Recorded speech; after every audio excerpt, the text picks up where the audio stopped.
சைபர் குற்றங்கள்ல நெறைய விதமான குற்றங்கள நம்ம தொடர்ந்து பார்க்குறோம். டிஜிட்டல் ஸ்கேம், டிஜிட்டல் அரெஸ்ட் அப்படின்னு நெறைய விஷயங்கள பார்க்குறோம். அதற்கான விழிப்புணர்வுகளும் நம்ம தொடர்ந்து குடுத்துக்கிட்டு தான் இருக்கோம். ஆனா, இப்ப இது எல்லாத்தையுமே தாண்டி புதிய ஒரு மெத்தட ஃபாலோ பண்ண ஆரம்பிச்சிருக்காங்க இந்த சைபர் குற்றவாளிகள். அதுக்கு பேரு தான் கோஸ்ட் சிம் அப்படிங்கிறது. இந்த கோஸ்ட் சிம்னா என்ன? அதனால என்னென்ன பிரச்சனைகள்லாம் நமக்கு வரும் அப்படிங்கிறத பத்தி பார்க்கலாம். நம்ம விவரங்கள வச்சே வேறு ஒருத்தர் சிம் கார்ட பயன்படுத்துறது தான் இந்த கோஸ்ட் சிம். அதாவது நீங்க ஒரு சிம் கார்டு வாங்குறதுக்காக கடைக்கு போறீங்க அப்படின்னா, உங்களுடைய கைரேகை, உங்களுடைய கருவிழி இத எல்லாத்தையுமே வச்சு வேறு ஒருத்தர் ஒரே நேரத்துல 2 சிம் கார்ட ஆக்டிவேட் பண்ணிக்கிருவாங்க. அந்த மாதிரி சூழல்ல நீங்க ஒரு சிம் கார்டு தான் நம்ம வாங்கியிருக்கோம் அப்படின்னு நெனச்சுட்டு வருவீங்க. ஆனா 2 முறை உங்கள விழித்திரை சரியா தெரியல, ரேகை சரியா இல்ல அப்படின்னு சொல்லி திரும்ப ஒரு தடவ பண்ணி அத வர வச்சு அத இன்னொரு சிம் கார்டையும் ஆக்டிவேட் பண்ணி அத சைபர் குற்றங்களுக்கு பயன்படுத்துறாங்க. அது மட்டும் இல்லாம உங்ககிட்ட வேற ஏதாவது ஒரு கேம்ப் நடத்துறோம் அப்படின்னு சொல்லியோ, கேஒய்சி புதுப்பிக்கணும் அப்படின்னு சொல்லியோ உங்களுடைய கைரேகைகள பெற்றுக்கொண்டு, கருவிழிகள பெற்றுக்கொண்டு, புகைப்படங்கள பெற்று உங்களுடைய விவரங்கள வாங்கி அவங்க உங்களுக்கே தெரியாம ஒரு சிம் கார்ட ஆக்டிவேட் பண்ணி அத சைபர் குற்றங்களுக்கு பயன்படுத்துறது பேர் தான் இந்த கோஸ்ட் சிம் அப்படிங்கிறது.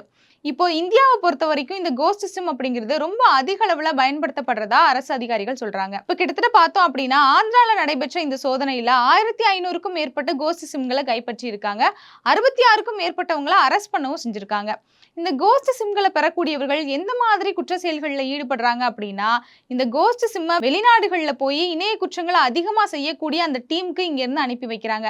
அதாவது உங்க சிம் கார்டு அப்படியே வெளிநாடுகளுக்கு போகாது. அத கையில வாங்குன உடனேயே அத சிம்மா மாத்தி அத அங்க அனுப்பிச்சு வைக்கிறாங்க. அப்படி இருக்கும்போது உடனடியா எந்த ஒரு மேனுவல் ப்ராசஸுமே இல்லாம சாஃப்ட்வேர் மூலியமாவே எல்லாத்தையுமே அவங்க ஹேண்டில் பண்ண ஆரம்பிச்சுடுறாங்க. அதாவது எந்த நாட்டுல அவங்க இருந்தாலும் கூட உங்களுடைய மொபைல் நம்பர எந்த ஒரு தங்கு தடையுமே இல்லாம அவங்க சைபர் குற்றங்களுக்கு பயன்படுத்தவும் ஆரம்பிச்சுடுறாங்க. இது எங்க போய் முடியும் அப்படின்னா, உங்க பேர்ல சைபர் குற்றங்கள் நடக்கிறதா இங்க இருக்கக்கூடிய அதிகாரிகள் சந்தேகிக்கிற அளவுக்கான விஷயங்கள் நடக்கிறதுக்கு வாய்ப்பு இருக்கு. உங்களுக்கு இந்த மாதிரியான கோஸ்ட் சிம்கள் இருக்கிறதா ஏதாவது சந்தேகம் வந்துச்சு அப்படின்னா, உடனடியா நீங்க சஞ்சார் சாத்தி அப்படிங்கிற இணையதளத்தின் மூலியமா உங்க பேர்ல எத்தனை சிம் கார்டு இருக்கு அப்படிங்கிறத நீங்க தெரிஞ்சுக்கலாம். ஒருவேளை அப்படி ஏதாவது சிம் கார்டுகள் அதிகமா இருந்துச்சு அப்படின்னா, உடனடியா அதற்கு 1930 அப்படிங்கிற நம்பருக்கு நீங்க கால் பண்ணீங்க அப்படின்னா, சைபர் கிரைம் டிபார்ட்மெண்ட்ல இருக்கக்கூடிய அதிகாரிகள் உடனடியா உங்க வழக்கு எடுத்து விசாரணையை தொடங்கிடுவாங்க. ஒருவேளை இந்த மாதிரியான கோஸ்ட் சிம்களால நீங்க பாதிக்கப்படுறீங்க, உங்களுக்கு ஏதாவது டிஜிட்டல் ஸ்கேம் வருது, அதனால நீங்க பணத்தை இழந்துட்டீங்க அப்படின்னாலும் இதே நம்பருக்கு நீங்க உடனடியா கால் பண்ணி சொன்னீங்கன்னா வழக்கு விசாரணைக்கு எடுத்துருவாங்க. சீக்கிரமாவே உங்க பணத்தை பெற்றுக் கொடுக்க முடியும் அப்படின்னு சொல்றாங்க. நமக்கு தெரியாமலேயே நம்மளுடைய சிம் கார்டுகளை இன்னைக்கு பயன்படுத்தி நிறைய மோசடிகள் நடக்குது. அதனால நம்ம எல்லாருமே நம்மளுடைய விவரங்களை வெளியில சொல்றதுக்கு முன்னாடியோ, கை ரேகைகளை கொடுக்கறதுக்கு முன்னாடியோ, கருவிழிகளை சோதனைப்படுத்துறதுக்கு முன்னாடியோ ரொம்பவே கவனமா இருக்கணும். நீங்க சிம் கார்டு வாங்குறதுக்கு ஒரு இடத்துக்கு போனா கூட அவங்க 2 முறை உங்ககிட்ட ஏதாவது கேட்டாங்க, அதாவது ஏதாவது பிரச்சனை ஆயிடுச்சு இன்னொரு தடவை கைரேகை வைங்க அப்படின்னு கேட்டா கூட நீங்க அதை ரொம்ப கவனமா அதை நீங்க செயல்படுத்தணும்.